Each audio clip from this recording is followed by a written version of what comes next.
really just another level of sadness. The dots are connecting and it's crazy. It's so pure. I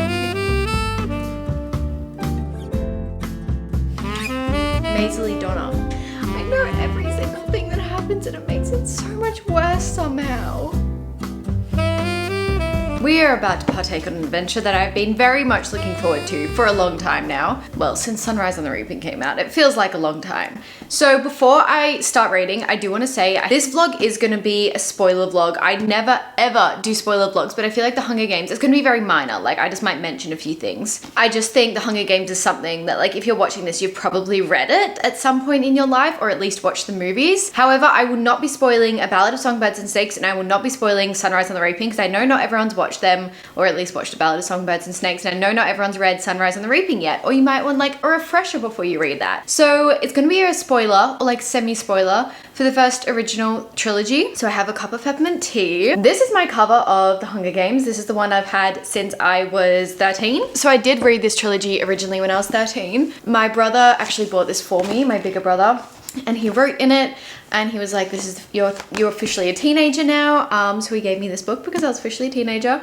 And I just love this cover. I think it is so cool. I have no idea where he got it. I have probably like a small independent bookstore. I feel like they had some really cool covers, but I'm so excited to get into it. So yeah, without further rambling, let's just get in. We'll read a little few chapters at least together.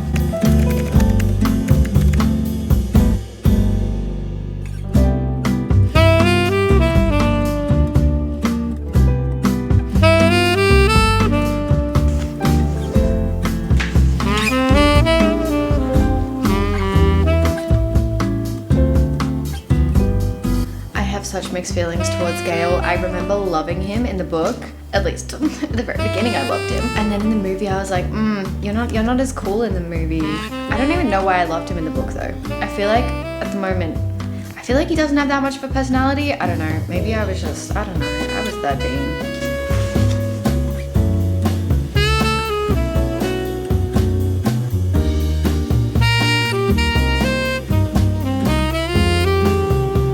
I feel like in the books it makes so much sense as to why the Mockingjay is like her symbol, how she gets it. Like obviously she doesn't just buy it from a trade market like she does in the movies. And I feel like that kind of makes more sense because like when a civilian, like a person of District 12 like voluntarily gives it to her kind of, Mockingjays are more of like a rebel symbol that were like back in the war and stuff. I just feel like that isn't really explained very well in the movies. I don't know, the book goes into it in a lot more detail and it like makes so much more sense as to why the Mockingjay is like the symbol of rebellion. I love being back in this world.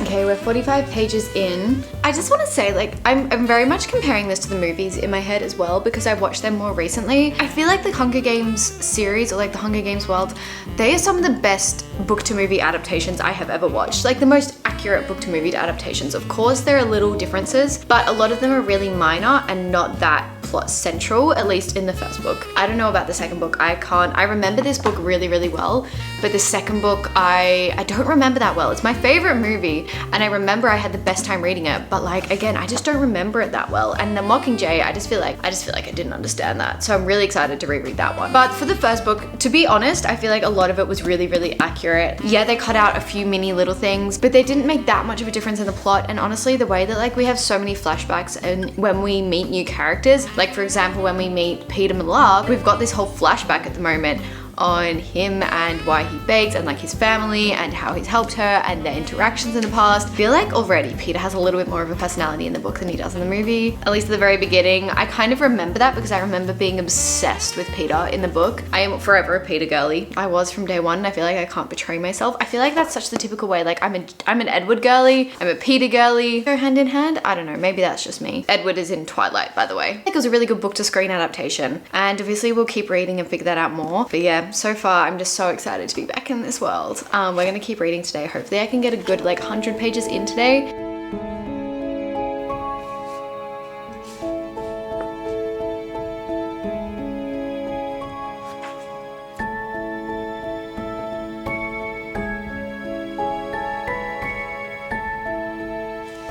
It physically hurts to have Haymitch, call her sweetheart now. Like, are you serious? It's actually the next night now. It is so cold, so I've kind of just like put on some ambient lighting. Gonna have a tea in a second. Just really cozying up, leaning in to the coziness. So we are 180 pages in to the Hunger Games. So I've read a little bit more. As I said before, it actually kind of hurts seeing Haymitch call Katniss sweetheart. If you've read Sunrise and the Reaping, you'll know, and that's all I'll say about it. I love Haymitch. I love him so much. Him as a character is just one of the best things in the world to me. Katniss basically has just, like, we're already at the Capitol and we're just kind of starting training for the games, showing her talents, everything like that. One of my favorite scenes, because there's the iconic bow, there's the thank you for your consideration. I love it. I love that so much. I also think Peter has so much more of a personality in the books than he does in the movie. And like, that is not a dig at Josh Hutcherson, because I love that man. He was one of my first celebrity crushes. Like, I love him. He is great. Honestly, I think they just cut a lot of his script out, so it didn't give him a lot of opportunity. And I think his character definitely develops a lot more in the movies, at least in Catching Fire. But I feel like he's so strong in this book so quickly. And I'm really loving that. Like, I'm remembering why I was such a big Peter fan from day one. They just wrapped up the interviews with Caesar, their first one, where Peter pretty much just said that he has a crush on Katniss to like make her admirable. And we just hit part 2. So we're like, actually no, we hit that a few pages ago. We're about 20 pages into part 2, the games. So much is going on and I love it, and I know that I know every single thing that happens in this, and yet that is not making a difference. I am so engaged. Ladies and gentlemen, let the 74th Hunger Games begin. Oh my god, okay. This is where everything goes down.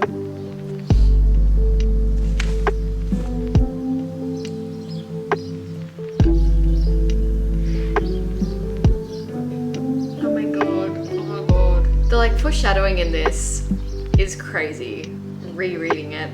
We're page 200. Katniss has just started the games. First of all, I will say I feel like they really made the beginning of the games look almost a little bit easier for Katniss in the movies. She goes through so much. Even the plant instructors in the training center made a point of telling us to avoid berries unless you are 100% sure they weren't toxic.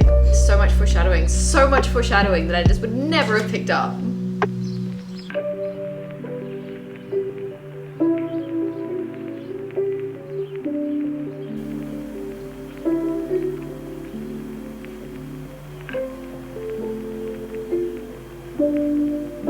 It's a little bit later. I'm at page 270. We're about to go get some I'm preparing for tears. It's the Rue scene. What I didn't realize is that I completely forgot in the book, there's like a full day between blowing up the camp and getting back to Rue. And I just love Rue as a character. I feel like their chemistry, Katniss and Rue's chemistry, is the sweetest thing in the world. Their friendship, their relationship is just wonderful. Rue is just like this little ray of sunshine. And I feel like it's so awful and I'm so scared to continue reading because I know what's coming. Like, rereading your favorite books is a whole kind of other pain. It was the same when I reread the Boys of Tommen series. I know that I'm about to be heartbroken beyond possible measures. Like, there's nothing in this world you could do to stop me from continuing reading this book. So that's what we're gonna do. We're just gonna, I would say grin and bear it, but we're gonna bear it. Okay, so it's actually a few days later and we have like 50 pages left of the Hunger Games. We're gonna pull it together and we're gonna finish it right now together because we know what we're in for.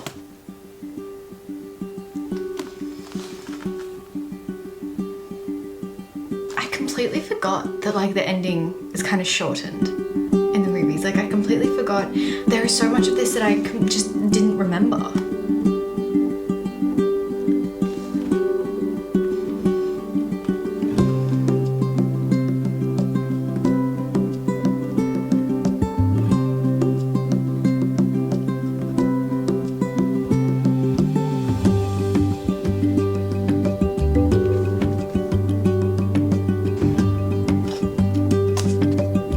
So close. We're so close. And my camera battery is about to die. It'll last. You have to last. Every time I see Cinna, I actually want to cry. He's so pure. I love him. Okay, Okay, so it's the same day, just a little bit later, because my camera battery died, but I am back to talk about The Hunger Games, the first book, because I just finished the first book. The movies are amazing, but the books are better. First of all, completely forgot the fact that Peter actually lost his leg and has to get his leg amputated. Like, I completely forgot about that. So honestly, Peter in this book has such a like really strong sense of character. He's so funny. He has just this really witty personality that is really cool. It's giving Ginny in Harry Potter. You know how in the movies, like, I love the actress of Ginny, Bonnie Wright, but in the books, Ginny is so much more character driven and just so much wittier. And kind of I'm feeling like same here. I do think Peter's character develops so much more throughout the books and the movies, like throughout the series. He's really funny. He's really funny in this. And I feel like him and Katniss have such a good sense of chemistry between them in this. I don't want to compare the book and movie too much because I know that's what I've been doing for a bit, but I'm just like very curious because I watched the movie so recently. The foreshadowing in this is insane. It's one of those books that it's worth rereading because there are tiny little things that are foreshadowed in the beginning that when you see them at the end, you're like, literally did not like tick in my mind. But like obviously when you're rereading it, you already know what to look out for. So that was really, really interesting. I just love the way it's written and I can't believe that like Sunrise on the Reaping feels so similar even though it was written like more than 10 years later. That is crazy to me. That is absolutely crazy. First book is done. Now we're gonna move on to my favorite of the series and that is Catching Fire. Yeah, so we have different covers, but that's fine. I'm gonna be interested rereading it because I do think Sunrise on the Reaping has the potential to be my new favorite book or maybe just tie. I do remember it from the first time I read this that there is a lot that happens in District 12 before we go to the Quarter Quell in this one. So I can't really remember a lot though. That's where it's most foggy for me. I remember the Quarter Quell really well. But yeah, it's most foggy for me in the beginning. This one also just has so much significance after reading Sunrise on the Reaping, just because obviously we have so much of Haymitch in this one. We meet so many more characters like Wirus, Mags, everyone like that, BT. So I'm just really excited to see our characters again and kind of see them in a new light in a way. Like I'm so familiar with these characters now. This again is just gonna feel like, I don't know, it's gonna be really cute. So I'm really excited. We're gonna try and read a bunch of this tonight, start it, see how we go. I do remember though I didn't love the whole love triangle situation, which I feel like was such a thing when this was written. Like all of my favorite series I feel like had love triangles. The Shadowhunters world had love triangles, like the Mortal Instruments series. The Twilight series obviously has major love triangle. Like for some reason it was very it, and I never have been a fan of love triangles unless it's over pretty quickly. Unless you're like, yeah, I know who I'm going to end up with. Anyway, those are all my thoughts before going into this one. Let's start this one tonight.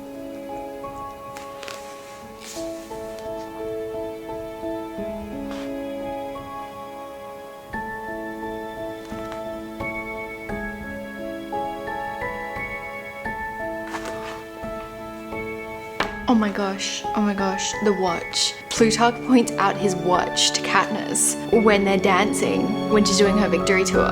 And then Arena, the Arena's a watch. The foreshadowing is crazy. That's crazy.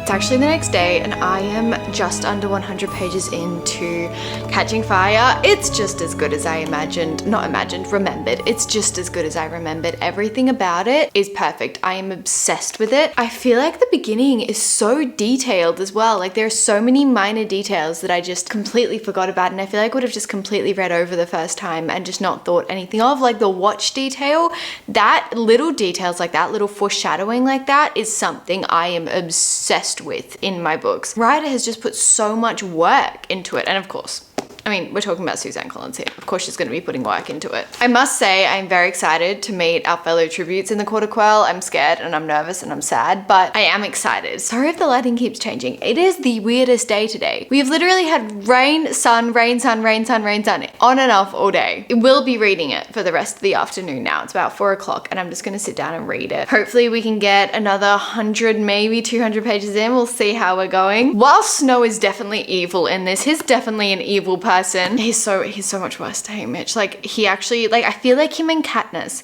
have this little, I don't know what you would call it, but it's like this little understanding. I feel like he sees himself, I mean, maybe he sees somebody else in Katniss, but I feel like he has this unsaid respect for her almost. And he hates her. He hates that she's starting this, well, no, it hasn't started yet, but you know, he hates that she's like this sign of hope for the people, but also like, I think he kind of has this like weird respect for her. Just, oh my God, I feel like this one is going to be full of emotions. I split the spine. I know, I'm sorry.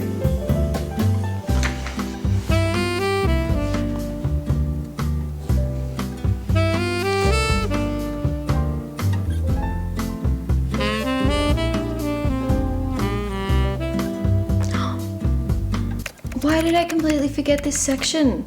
Okay. They've just announced the quarter quell and they're talking about the last quarter quell, which was the 50th quarter quell, which was Haymitch's games. And her mum, and Katniss's mum goes, I had a friend who went that year, Maisie Donna. Her parents owned the sweet shop. They gave me her songbird afterwards. I love Maisie. Like, why do I not remember that?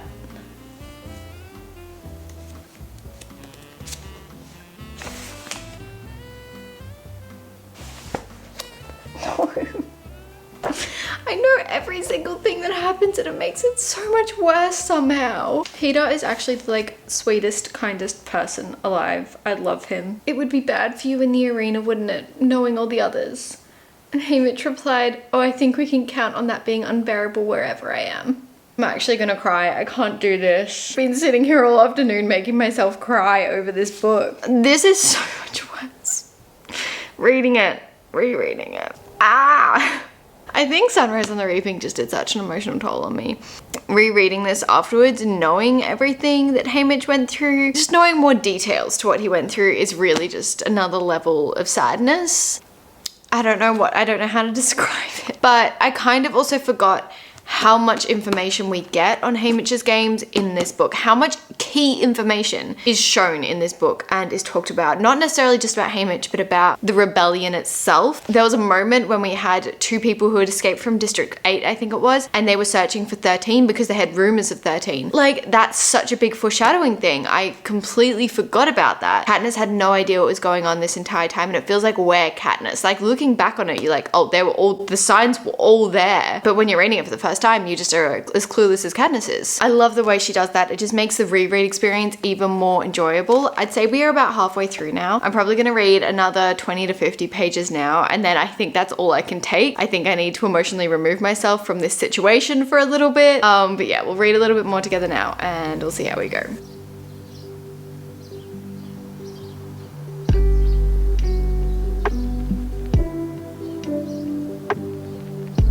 Know that they literally watched all of Haymitch's games. Why did I forget this? I mean, it was like years and years and years ago, so I get it, but like, why did I forget this? We literally saw the whole games. Oh my god, Maisie Donna getting called for the reaping. Oh my god, and Mage. I hope I'm pronouncing that right, but she's the one who gives Katniss the pin in the beginning of book 1. The dots are connecting and it's crazy. Oh my god, the chariot riding in District 12. No. Do you think Suzanne Collins had this all planned when she was writing this? When she was relaying Haymitch's games? Do you think she had all the nitty gritty little details planned for the devastating little details? Did she know all that happened? She just decided not to tell us. Well, I mean, not that you would know unless you were Haymitch, but I'm gonna need a break after this. Okay, that's Haymitch's recap done. I'm done. This is emotionally traumatizing. We literally have 50 pages left. We're going to finish it together. I am absolutely terrified. I know what happens. And yeah, I'm still scared. I've already witnessed so many deaths that were just so unnecessary and just for the Capitol's benefit, and I hate it. But we're gonna brave this, and then we're going to brave this.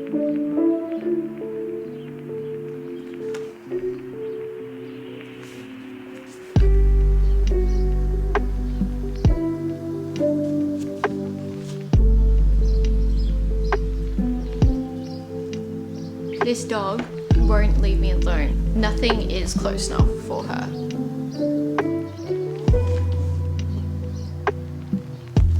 I remember the first time I read this and I was just in shock at the ending. I literally could not move past the fact that they just separated Katniss and Peter like that. I literally could not move past it. I don't think I can pick a favorite from this series, honestly. It's definitely between this one and Sunrise on the Reaping, but I genuinely could not pick a favorite. This is just such a 5-star sentimental series to me, and I love every single second of it. I don't even have much to say about this. I feel like we all know what a masterpiece this book is, and I feel like this just cemented my feelings in that fact that I'm right about it. We My friends are about to officially start the last book in the trilogy of the original Hunger Games. We're gonna be starting Mockingjay today. I just submitted one of my biggest assignments. Do you know how, you know that feeling? I know that a lot of you know that feeling. It's the best feeling in the world, and my reward is to read all afternoon and then go to Pilates. Like, that sounds like a pretty good afternoon to me. We will be starting the Hunger Games. I'm so curious about this one because this is the one I remember the least. I know technically I should have like remembered it more, but it is the one I remember the least just because I feel like there were so many underlying little things that happened that I just completely washed over. Like, I really did not think too much about them. I also don't remember it being so short. The fact that it's only 430 pages is not a long book. When I tell you I'm nervous, that is an understatement. I feel like the first half will be fine. It's the last half. It's the last half that I am terrified of. I know who dies. I know what characters we have to say goodbye to. I'm not really ready. For some reason, book deaths are usually a lot. They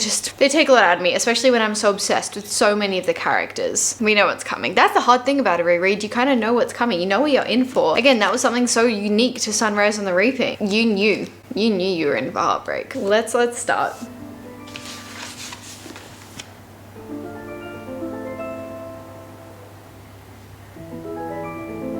Also, I love Joanna. Like, I really love her in this book. I'm so excited to see more of her.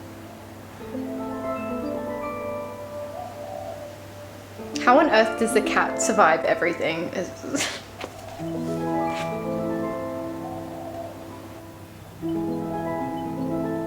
Snow leaving her a rose, like when she goes back to her house for the first time, is and the fact that they bombed everywhere but the Victor's village. We are halfway through the Mockingjay. I will in fact be trying to finish this right now because I want to. I honestly just want to. I am so addicted to it. I can't think of anything else. I'm gonna try, not right now. I'm gonna try and finish it tonight. We're gonna try and finish it tonight together because I feel like I have to. I cannot wait any longer and I need to know. I'm ready for the world of pain. I'm ready for it to just fully get me. Let's go.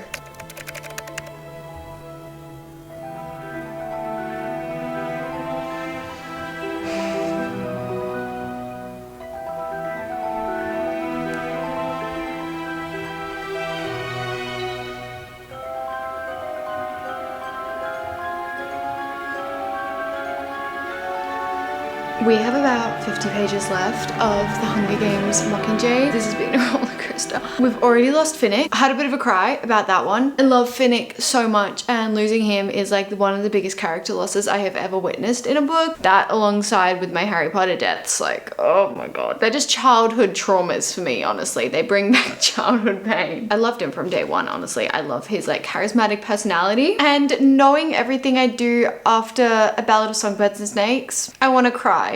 Tigress is a beautiful human being, really truly deserves the world. Like, such a beautiful, beautiful human being. And again, it just shows how evil Snow truly is. Insane. And the fact that Katniss really just knows nothing. Like, she knows such a surface level of information. It's actually crazy. Every time I see Gale, not that he's done anything bad yet, but every time I see him, I want to like slap him. I'm just like, no, get out of here. Get out of here, Gale. We all know what you're gonna do. I'm very excited to see the ending because that is what I'm just like, I don't remember specifically. Obviously, we're deep into part 2 of the movies now. I kind of understand why they broke it up because I do think they would have had to miss a lot of detail in the books because there is just so much detail jam-packed into one, honestly, quite small book. It's only 450 pages or something like that. Like, it's quite a small book. So yeah, I kind of understand why they did 2 parts, and like, honestly, I feel like they did it really well. I don't know, it always just surprises me that it's such a short book. Like, it's so little. It's like The Hobbit. They made The Hobbit. Actually, no, don't even get me started on The Hobbit. We're gonna sit down and read this together and finish it and relive the pain and complete a reread of the trilogy.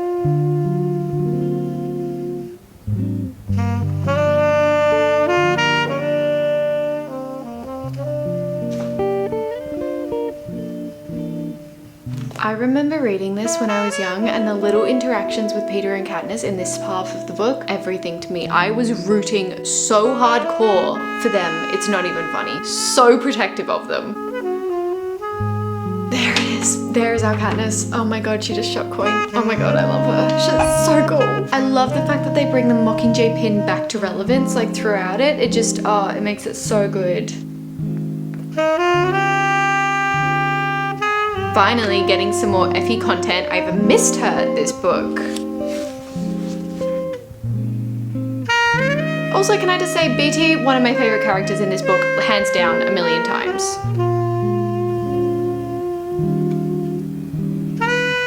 I love them so much. And like now when like reading this, the meta, like this epilogue, the meta has so much meaning to me. And that, my friends, completes our reread of the Hunger Games trilogy. Well, wasn't that an emotional journey? Honestly, so worth it though. So worth every single second. If you were thinking about doing a reread of this trilogy, highly recommend. Highly, highly recommend. Especially if you're feeling slumpish. Like I feel like rereading your favorite books it just is a whole new level of joy. I liked this so much more than my second reread. Obviously, I feel like I understood it a lot more. I knew what was going on in my first read. I think I was confused a lot of the time. I understood everything character-based, but not so much political based. And I think rereading it with like different set of eyes almost, it's really, really interesting. Suzanne Collins is a genius, will forever be a genius. Not one single thing I can fault in this trilogy, honestly. Just such a classic trilogy. Like who am I to fault such a classic trilogy, honestly? Clearly so much thought in this and it's incredible. She's just truly an incredible human being. I love Suzanne Collins. Also recommend reading this series if you've only watched the movies, because as I said, the first book is very similar to the movies. Second book, there's a lot of differences, feel much more in the story.